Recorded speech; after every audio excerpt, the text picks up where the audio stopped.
warahmatullahi wabarakatuh. Hai Wonder People. Kali ini ketemu dengan saya Melanie di Wonder Home Library Channel. Dan kali ini Wonder Home Library Channel kedatangan seorang tamu yang luar biasa. Beliau adalah seorang ibu dari 4 orang putri, dan 2 di antara 4 orang putri tersebut adalah anak-anak special need, atau kalau di sini kita kenal dengan ABK, anak berkebutuhan khusus. Nama beliau adalah Ibu Atun. Orangnya cantik dan solihah, amin. Dan langsung aja kita sapa beliau. Apa kabar Ibu Atun? Alhamdulillah. Waalaikumsalam warahmatullahi wabarakatuh. Gimana? Apa kabar hari ini? Bagus ya, alhamdulillah. Alhamdulillah sehat. Makasih loh udah mau mampir ke Wonder Home Library di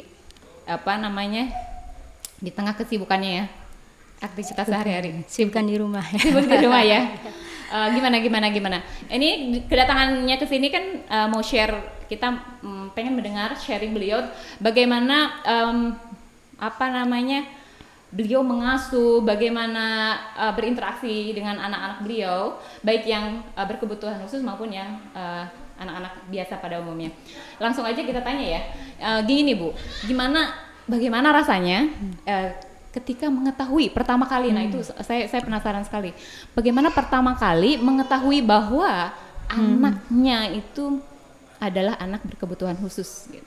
Nah itu apa? Coba Ini ya, berarti harus playback kejadian 13 tahun yang lalu ya. Iya. Ya kebetulan alhamdulillah anak saya itu yang 13 tahun ya sekarang? Iya, lahirnya 6 Maret 2007. Jadi 13 tahun lebih, sekian bulan ya. Oke, sip. Itu kondisinya waktu itu memang prematur, jadi tahunya prematur aja. Oh, jadi dia berapa bulan waktu itu?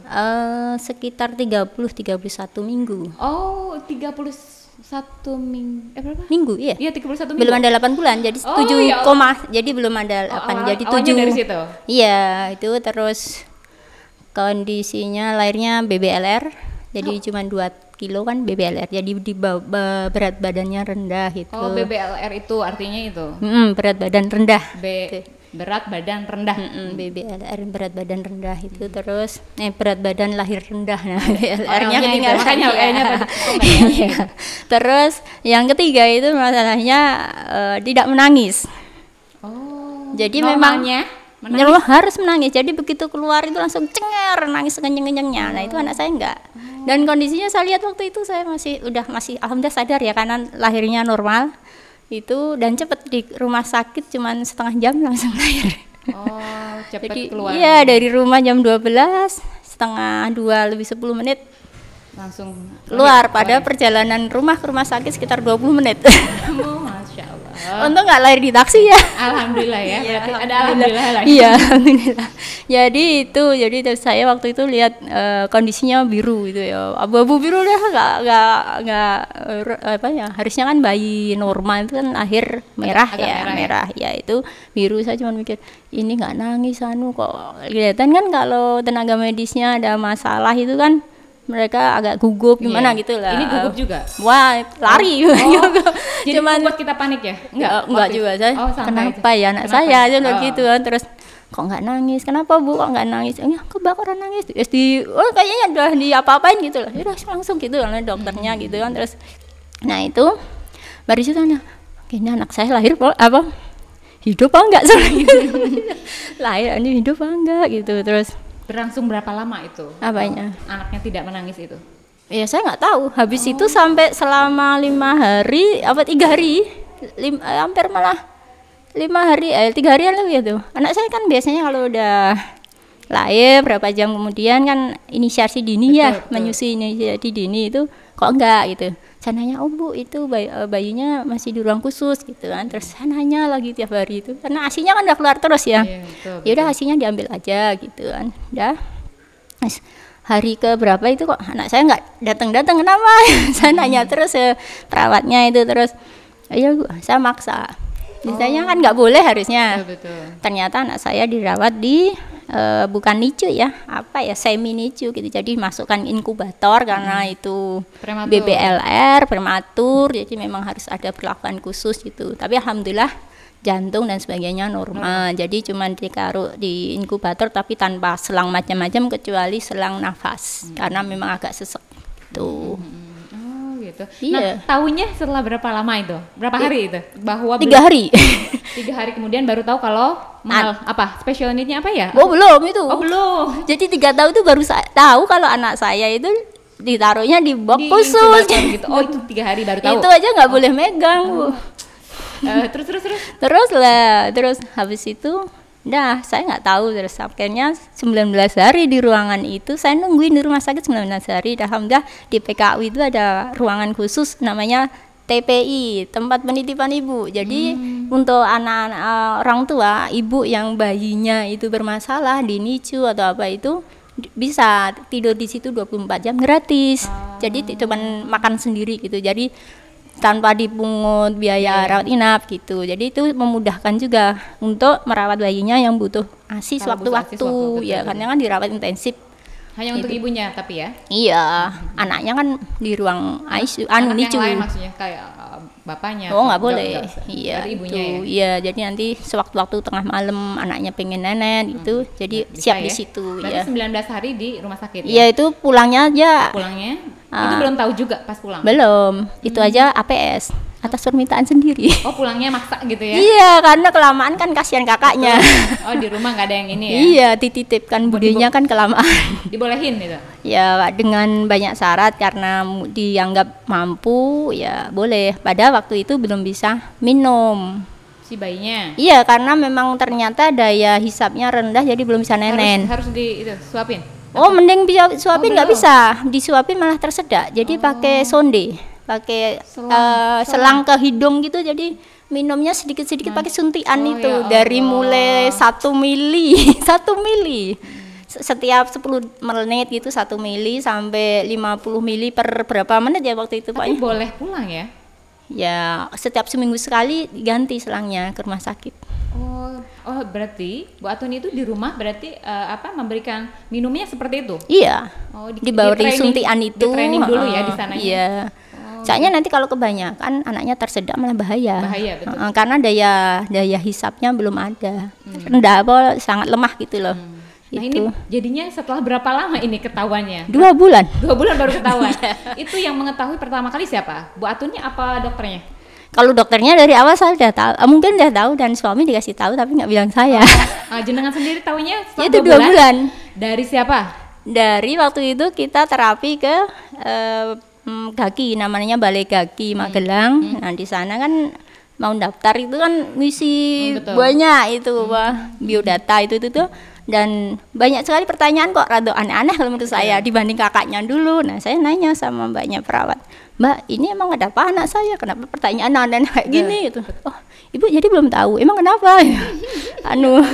Ibu ini ya besok sabar, ini adiknya ini nanti dibandingkan anak-anak seusianya nanti pertumbuhannya lebih lambat, cuman bilang gitu. Oh dia nggak langsung mengatakan bahwa ini apa? Enggak, gitu, cuman nanti pertumbuhannya lebih lambat dari anak-anak seusianya. Oh kenapa? Ya karena ini ada apa namanya istilahnya beliau itu dulu ada sesuatu yang apa ya istilahnya susah juga ya. Dia mbaknya perawat itu nggak bilang kalau anaknya Down syndrome gitu loh. Bapaknya ada di situ gangguan perkembangan. Nah ada gangguan perkembangan. Di situ berarti belum tahu juga. Belum. Nah taunya itu Down syndrome. Nah saya pulang nanya ke suami. Emang kenapa anaknya gitu kan, terus ya itu yang mengganggu perubahan. Nah waktu konsul dokter saya nanya ke dokternya, iya Bu ini namanya Down syndrome, nanti gangguan perkembangan gini. Oh gitu, emang efeknya apa? Saya kan benar-benar nggak tahu gitu loh. Nggak tahu. Makanya, apa ini? Jadi namanya gangguan perkembangan itu apa? Bahkan sama sekali nggak tahu, blank nol sama sekali. Jadi alhamdulillah nggak kaget, nggak apa. Akhirnya ya udah searching aja gitu. Internet. Jadi tidak apa. Soalnya saya ada teman ya, ketika dia tahu bahwa anaknya mengalami Down syndrome, dia sempat depresi dan stres atau menjauh lah dari bayi itu selama 2 minggu gitu. Dan baru kemudian dia menerima itu gitu. Nah, makanya ketika mendengar ini Bu Munib Bu Atun tidak mengalami itu ya. Enggak, Artinya enggak. alhamdulillahnya dipermudah ya. Iya. Ya Allah, alhamdulillahirobbilalamin. Berarti dari situ Dan saya malah bingung kenapa sih disebut Down syndrome itu apa? enggak mengalami gangguan perkembangan seperti emang waktu itu 2 bulan harusnya anaknya sudah bisa nenen apa? cepet, makan juga belum bisa, apalagi nenen aja belum bisa, belum minum susu pokoknya. Jadi waktu itu lebih kayak disibukkan dengan mencari informasi berarti. Iya, saya malah banyak searching tuh dari situ tahu, terus nyari, kebetulan suka ke pameran bukuan, dari situ ada buku-buku yang tentang itu buku Bang Anak, saya beli. Gitu. Nyari di situ. Luar biasa. Berarti bermanfaat sekali ya. Iya. Cari-cari. Ya alhamdulillah hobinya baca jadi. Iya, akhirnya jadi hobi baca ya. Iya, terus alhamdulillah lagi waktu di Gaki itu kepala kliniknya itu beliau itu sangat perhatian terhadap tumbuh kembang anak. Terus beliau relasinya ke pusat rehabilitasi namanya kok saya lupa ya. Di Amerika itu ada pusat rehabilitasi untuk anak-anak berkebutuhan khusus itu. Nah beliau cerita itu kan, oh iya itu ada bukunya nggak sudah diterjemahkan ke Indonesia. Oke Pak, saya boleh minta itu loh beli gitu. Oh kebetulan ibunya besok yang penerjemahnya itu sama praktisinya yang udah pernah kursus di sana, istilahnya pernah sekolah di situ di klinik itu, besok ngisi di Jogja tanggal sekian ya saya kejar di situ di Bantul waktu itu. Nah di sana ketemu sama praktisinya langsung nangani anak-anak itu. Betul. Terus beli bukunya ya udah dipraktekkan pakai buat panduan lah di rumah. Berarti itu sangat membantu ya. Iya. Nama bukunya apa? Barangkali nanti kita mau share ke Wonder People di sana yang saya punya nih kok karena dipinjam orang lupa ya. Lupa ya. Itu kan sangat membantu ya. Barangkali di luar sana ada yang orang tua baru yang anaknya mengalami Down syndrome ini, kemudian nggak tahu harus gimana gitu ya, karena ya di situ banyak kayak anaknya kalau belum bisa miring, belum bisa tengkurup, nanti stimulasinya seperti apa ada seperti kalau anaknya misalnya gangguan pendengaran, apa yang nanti apa yang harus dilakukan, stimulasinya apa, terus anak yang gangguan penglihatan itu apa, ada situ lengkap semua. Iya. Oh gitu ya. Glendomen, Glendomen namanya? Iya. Oh, Glendomen. Iya. Harusnya dibawa Glendomen Institute. Buku saya tuh ada yang minjem dulu kayaknya. Hilang, belum kembali. Mudah-mudahan bermanfaat.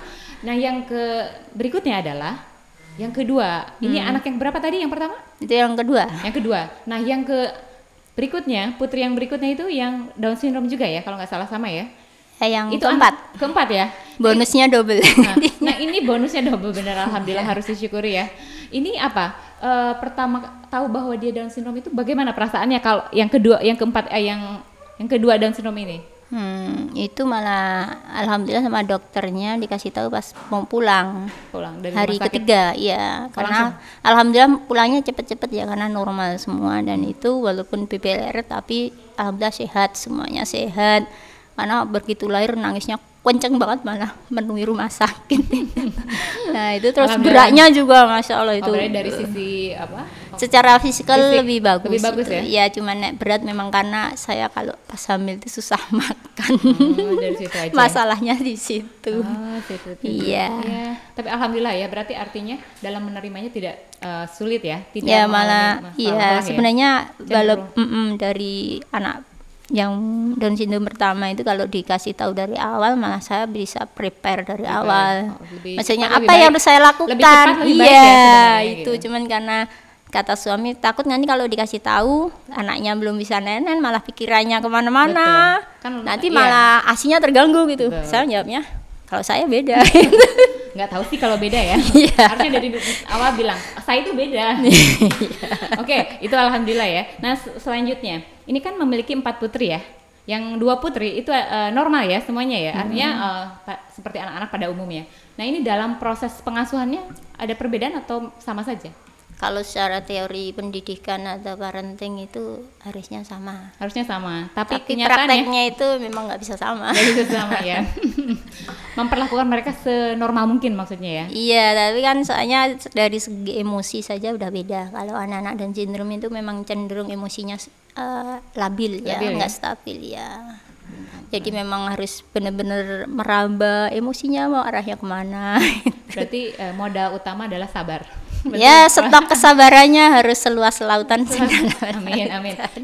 Dan Bu Atun insya Allah memiliki itu ya. Amin Saya lihat doanya. seperti itu. Nah ini setelah kalau dari sisi suami, alhamdulillah dari awal juga menerima ya. Artinya tidak Iya. ada. Alhamdulillah keluarga besar Keluarga besar menerima. bagaimana menerimanya? Alhamdulillah keluarga besar menerima malah malah. mensupport ya. Iya, nah malah kakak saya yang kedua itu waktu kumpul lebaran keluarga besar seterah itu ya, istilahnya setengah terah lah.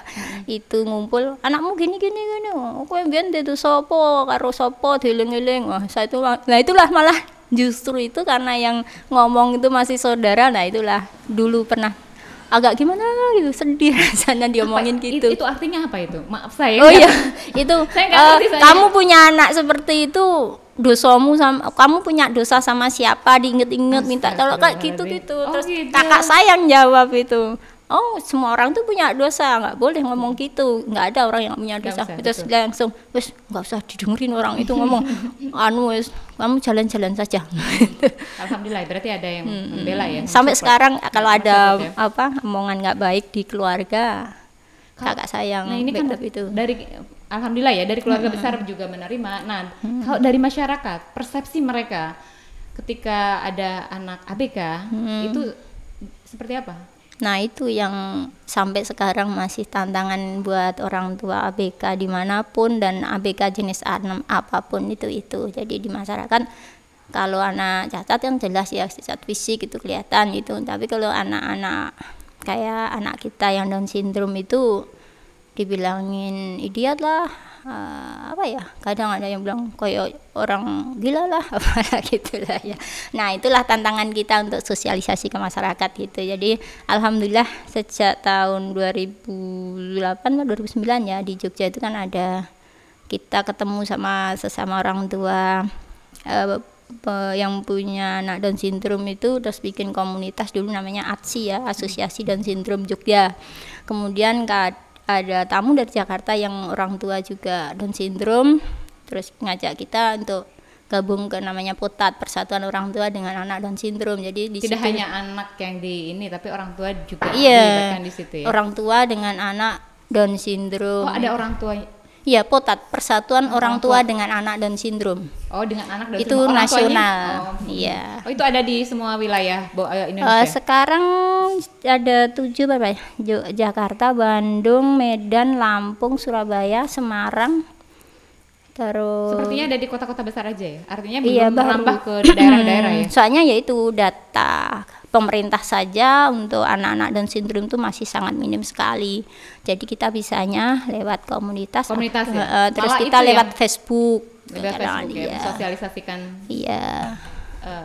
Kalau pemerintah itu juga perlu, mungkin pemerintahnya juga perlu diedukasi ya. masalah Iya, ABK soalnya ini. kadang kalau ada acara ke pemerintah itu masih menganggap Down syndrome itu sebagai penyakit. Nah, itu yang salah kaprah. Sebenarnya kan kelainan kromosom itu bukan penyakit, karena itu kesalahan waktu pembelahan sel gitu kalau menurut dokter kan. Dan itu bukan salah siapa-siapa kan? Iya. Artinya bukan salah orang tuanya dan bukan salah anak kan? Mereka Iya. tidak membelah saya diri sendiri kan? Maksudnya nggak membelah saya diri sendiri. Nah, dan itu emaknya dia. juga bukan Kalau yang penyakit membelah bisa gitu. diobati, kalau Down syndrome itu kan namanya keterlambatan itu ya dengan distimulasi gitu. Oh, jadi lewat stimulasi itu ya? Iya. Dan latihan-latihan lah Latihan, iya. Iya. Ya fisioterapi lah, terapi lah itu intinya sama Rutin terapi ya? orang tua sendiri ya, Rutin stimulasi di rumah banyak. Ini banyak juga kan sebenarnya anak-anak Down syndrome itu juga yang memiliki karir bagus ya, artinya berprestasi juga banyak ya.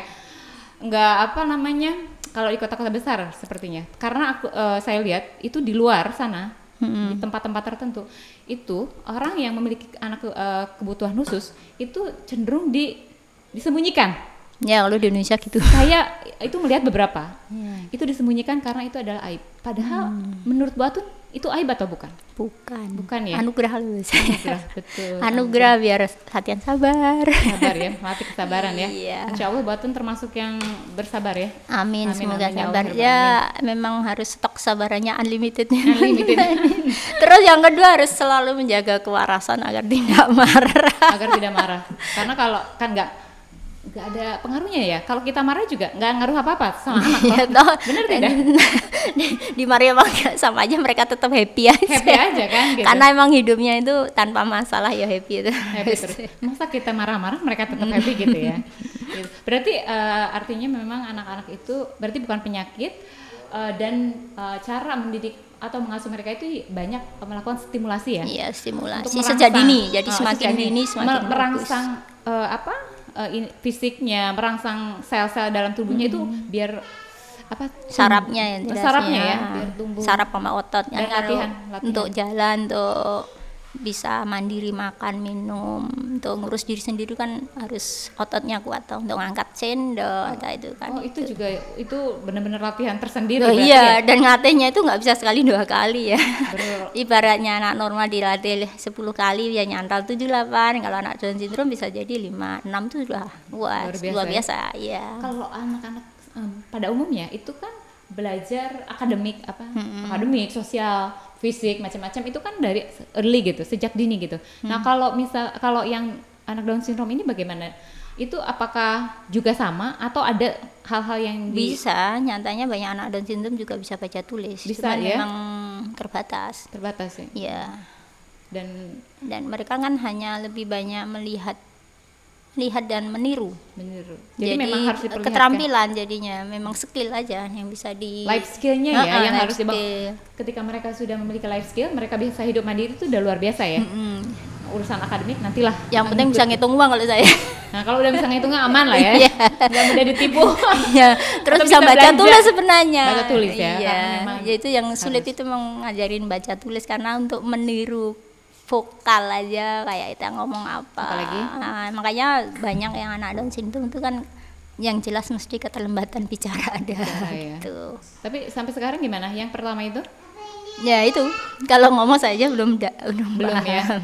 Tapi masih meraba-raba. Tapi banyak perkembangan. Tapi kalau dia diajak kalau saya ngajak ngomong paham apa yang saya omongkan, dilakukan, mengerti. Instruksinya ngerti ya. Dia misalnya apa, ambil apa kayak kalau habis numpain apa di lab itu ambil lab tahu. Nah, kayak kemarin tuh saya beresin mainannya dia, beresin tempat tidur, mau suruh tidur gitu. Marah, nggak boleh, ternyata dia yang mau beresin, bersih. Dan mereka itu topikalnya anak-anak Down syndrome itu kalau kerja itu malah bagus. Kalau misalnya nyuci apa, kalau belum bersih belum berhenti. Harus sampai tuntas gitu ya. Iya. Dan empatinya sangat tinggi. Misalnya ada adiknya nangis tuh dideketi. Kayak yang kecil aja ini yang umur 4 tahun ini kakaknya nangis dilus-lus Kalau Down syndrome sendiri ini kan anak yang kedua dan keempat. Itu sama nggak bukan perlakuannya ya? Perkembangannya atau beda. Tingkah lakunya atau beda ya? Beda. Karena memang awalnya itu tadi beda sama-sama BBLR, tapi nangis dan tidak itu ternyata pengaruh besar. Pengaruhnya besar sekali ke tumbuh kembang selanjutnya. Oh, dari awal itu ya? Iya. Mempengaruhi ya.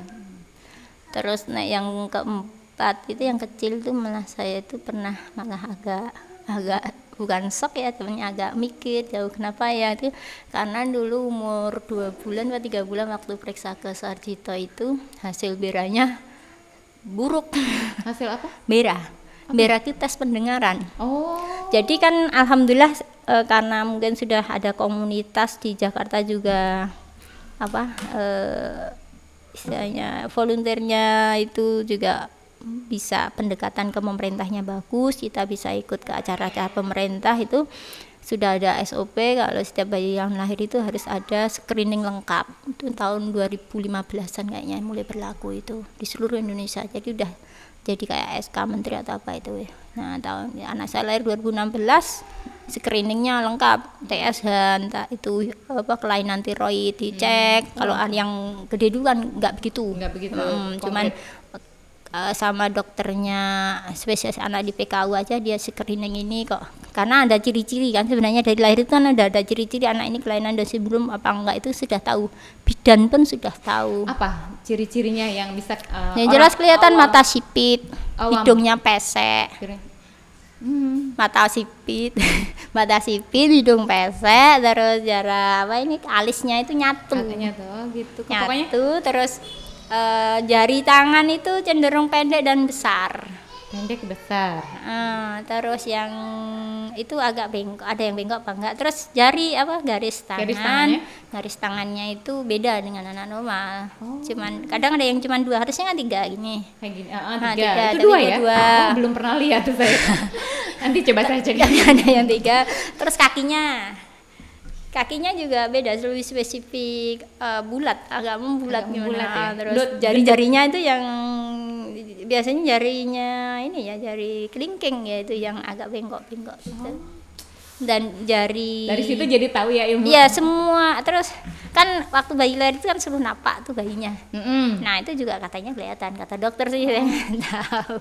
Jadi sebenarnya bidan saja tahu itu, karena memang di kurikulum kedokteran kebidanan memang itu ada ciri-ciri ya, khusus. Cuman ya ini masalahnya kalau bidan di pedesaan, di wilayah bukan di perkotaan. Betul. Itu banyak kadang yang nggak ngasih tahu ke orang tua, jadi khawatir atau terus jadinya banyak yang terlambat penanganannya. Itu malah berbahaya ya. Iya, kasihan anaknya. Kasihan. Padahal kalau dari awal itu hal-hal yang tidak diinginkan bisa dihindari ya. Makanya sebenarnya efektivitas pemerintahan itu bikin regulasi lewat bidan itu kan. Bidan itu nekel posyandu. Jadi setiap kegiatan posyandu itu bidan menerangkan. Jadi nggak cuma datang timbangan, kasih itu makanan ya. Tapi kan itu ada kewajiban bidan desa. Sekarang kan ada bidan desa ya, sebenarnya ngasih tahu itulah, dikumpulin sedikit lah, ibu-ibu besok kumpul sebentar ya, 10 menit aja ngasih tahu apalah pembinaan apa, termasuk sosialisasi tentang ABK. Itu. Nah, itu yang belum dilaksanakan kayaknya. Ini mudah-mudahan lembaga komunitas-komunitas Down syndrome ini bisa berkolaborasi dengan pemerintah ya, agar sekarang pemerintah gencar mensosialisasikan bahwa ini tuh normal saja gitu, dan cara memperlakukannya seperti ini gitu. Jadi kayak pemerintah tuh kayak punya peraturan, kayak punya kurikulum tertentu gitu ya untuk para ABK di masyarakat. Kurikulum enggak, jadi itu efektivitas untuk sosialisasi aja Bu. Ya. Nanti lewat bidan, terus di setiap kelurahan kan ada kader posyandu. Nah itu mereka mereka kan setiap berapa bulan sekali kan pertemuan di puskesmas itu. Ada pengarahan, ada kayak pelatihan apa itu kan. Nah, lewat situ sebenarnya bisa ya, nah gitu. Sekarang yang kita usahakan lewat komunitas potat itu ya itu di masing-masing daerah.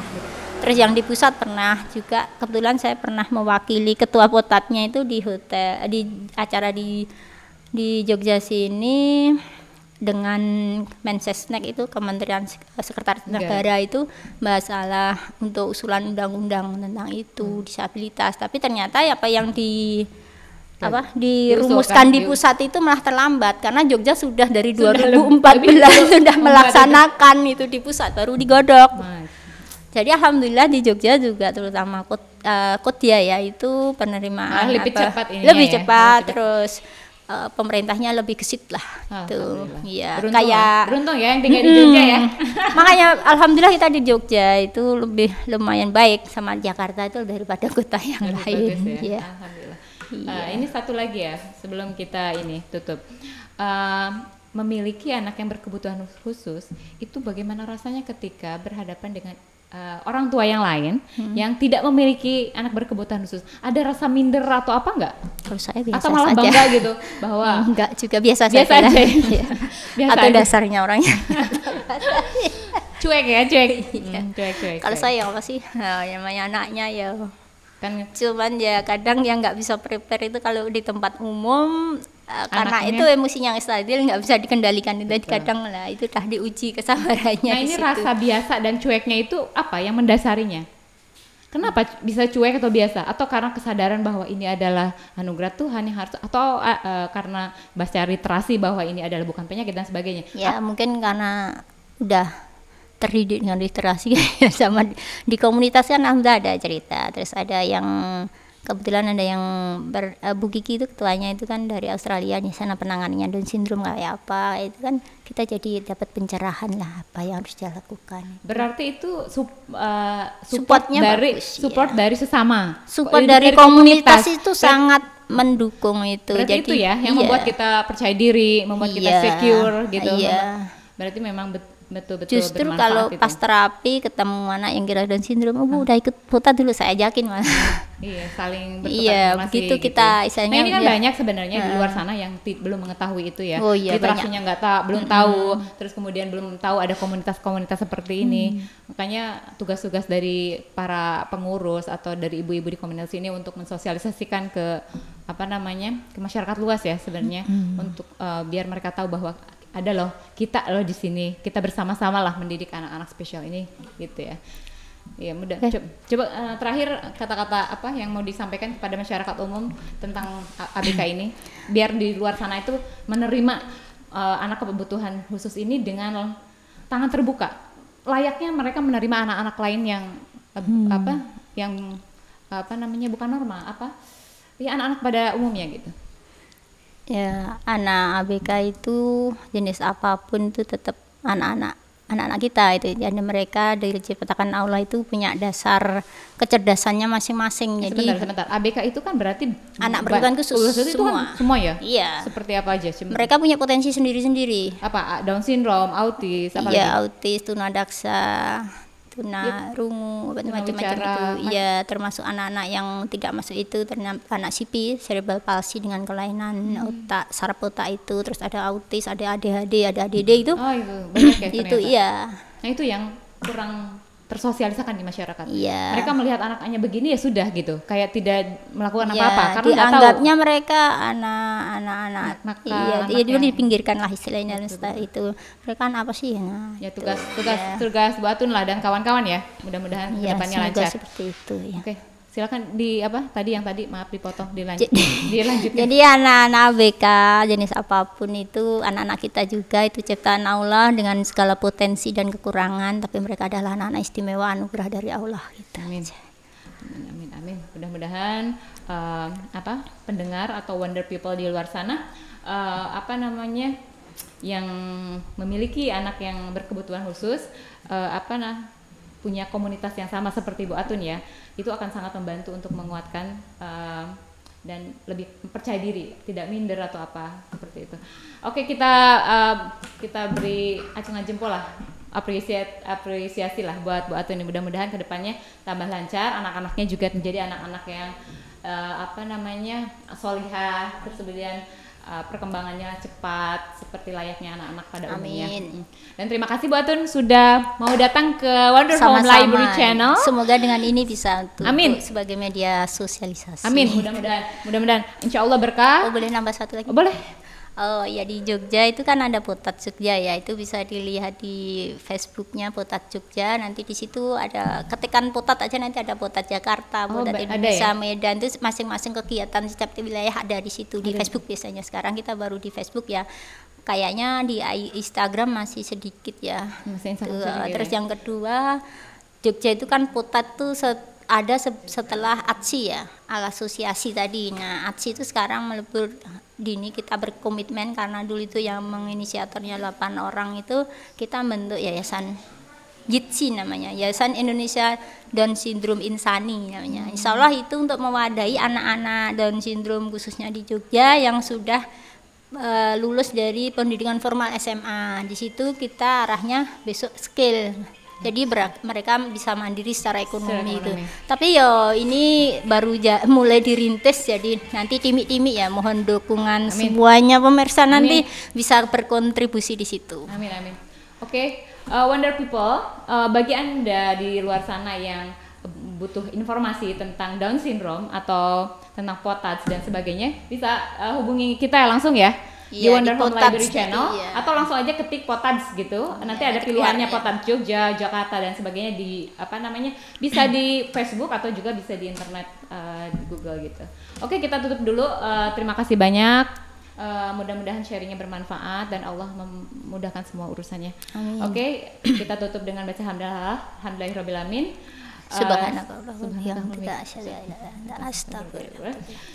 Sampai ketemu lagi di acara berikutnya. Salam literasi. Salam literasi. Bye Wonder People.